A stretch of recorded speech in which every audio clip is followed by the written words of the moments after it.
আসসালামু আলাইকুম, hello everyone. আজকে বানাবো চিকেন মহারানি।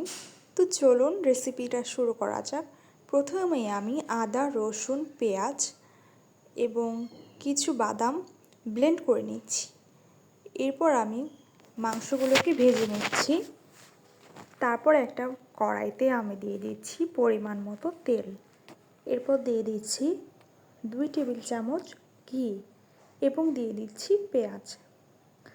এরপর দিব দারচিনি, এলাচ, লবঙ্গ এবং তেজপাতা। এরপর পেঁয়াজগুলো বাদামি রং বর্ণ আসা অবধি ওয়েট করবে এবং ভেজে নিব। এরপর দিয়ে দিচ্ছি বাদাম এবং আদা, রসুন, পেঁয়াজ বাটা দিয়ে ভালোভাবে নেড়ে চেড়ে কষিয়ে নিব। এটা ভালোভাবে কষিয়ে নিতে হবে। এখানে আমরা সামান্য পরিমাণ পানি দিয়ে দিব।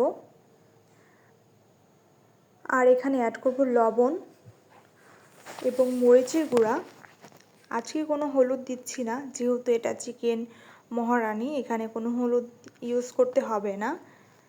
এরপর আমরা এটা পানি দিয়ে ভালোভাবে কষিয়ে নিব এবং এরপর দিয়ে দিব এখানে টক দই 2 চামচ। এরপর এখানে আমরা ভেজে রাখা মাংসগুলো দিয়ে ভালোভাবে নেড়েচেড়ে কষিয়ে নিব এবং এখানে 1 কাপ পরিমাণ পানি অ্যাড করে ঢেকে দিব।